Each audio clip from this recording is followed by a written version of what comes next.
As we bring this session of Congress to a close, we do so at deeply meaningful moment. Sa gitna ng Kapaskuhan at matapos nating gampanan ang isa sa pinakamabigat ngunit pinakamahalagang tungkulin ang ipinagkatiwala sa ating sasaligang batas, ang pagpasa ng pambansang budget. Madalas ko pong sabihin na habang ako'y umiikot sa iba't ibang mga departamento dito sa Kongreso, sana araw-araw ay Pasko. Sapagkat ang Pasko ay may hatid na kakaibang hiwaga. Sa panahong ito, mas bukas tayo sa pakikinig, humuhupa ang ingay ng alitan at kawalan ng pagkakaisa. Mas maliwanag at mas malinaw nating nauunawaan ang bawat isa. At higit sa lahat, mas maliwanag nating nakikita kung ano ang tunay na mahalaga. Because Christmas reminds us that love, compassion, and shared responsibility are not seasonal values. They must guide every decision we make, especially in public service. Hindi naging madali ang taong ito. May mga hamon, may mga hindi pagkakaunawaan, at may mga sandali na sinubok ang ating paninindigan. Ngunit, sa kabila ng lahat, tayo ay tumindig para sa tama, para sa makatarungan, at para sa kapakanan ng sambayanang Pilipino. Ngayong umagang ito, nais kong magbigay ng taus-pusong pagbati at pasasalamat sa ating House Bicameral Panel sa matagumpay na pagtatapos ng isang makasaysayang bicameral conference. This was the first open BICAM in our history. Isang mahalagang hakbang tungo sa mas bukas, mas malinaw at mas mapagkakatiwalaang proseso sa paggawa ng pambansang budget. Binabati ko po si Chairperson Mika Swansing ng House Committee on Appropriations at ng buong bicameral panel kasama ang ating Majority Floor Leader, kagalang-galang Sandro Marcos, at ang lahat ng kinatawan ng 20th Congress. Sa inyong pamumuno at tiyaga, nakapagtapos tayo ng budget na maaaring pagkatiwalaan ng taong bayan. Isang budget na walang insertions, na hindi itinago, hindi minadali, kundi bukas sa mata ng publiko.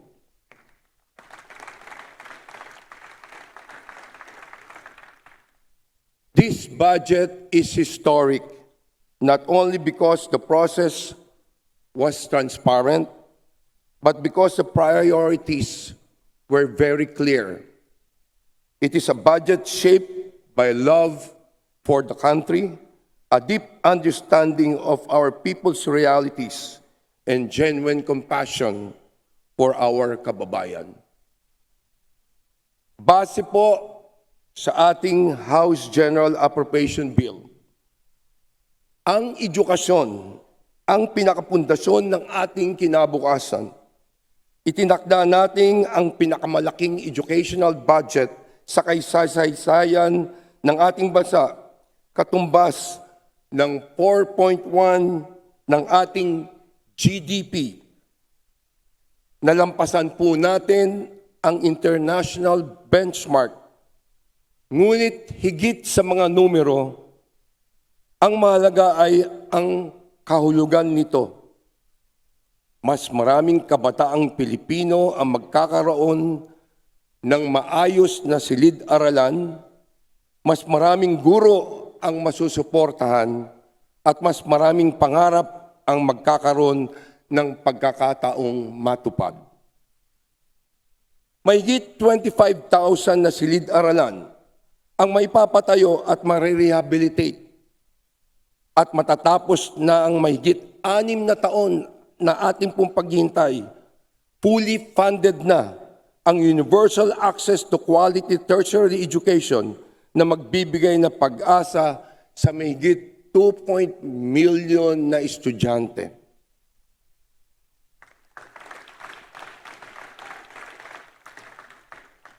This is not just an investment in education.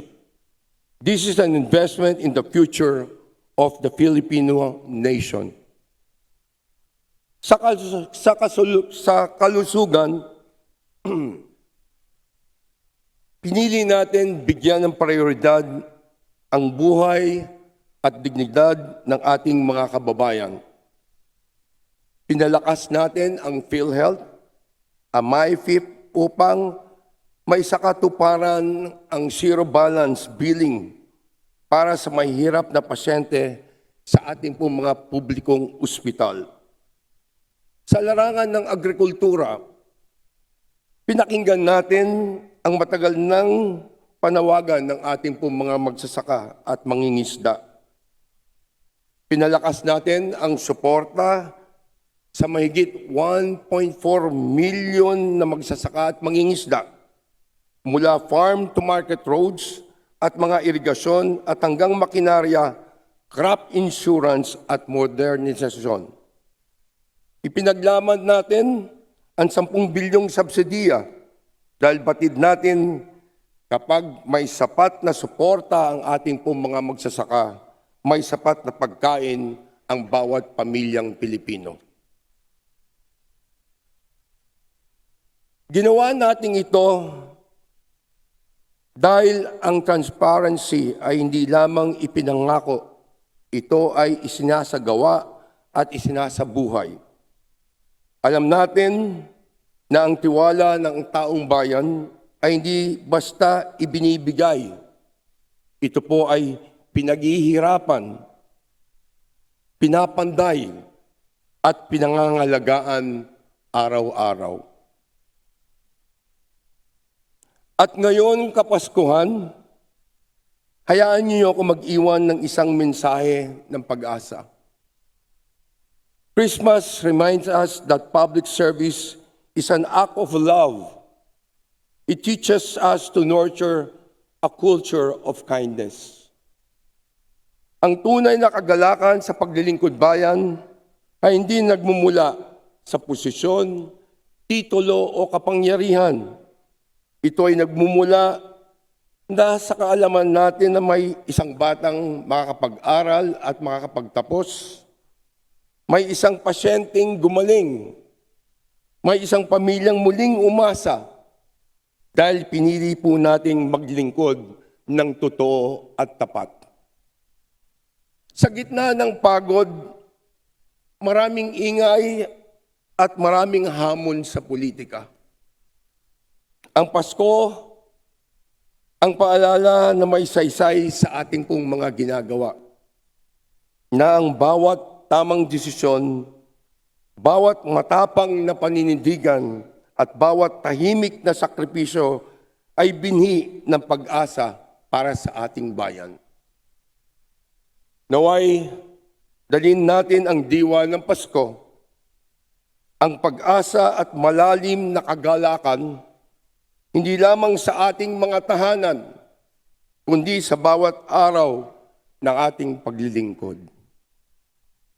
Sa aking kapwa mambabatas, sa ating masisipag na kawani, at sa sambayanang Pilipino, na patuloy nating silang paglilingkuran. Maraming salamat po.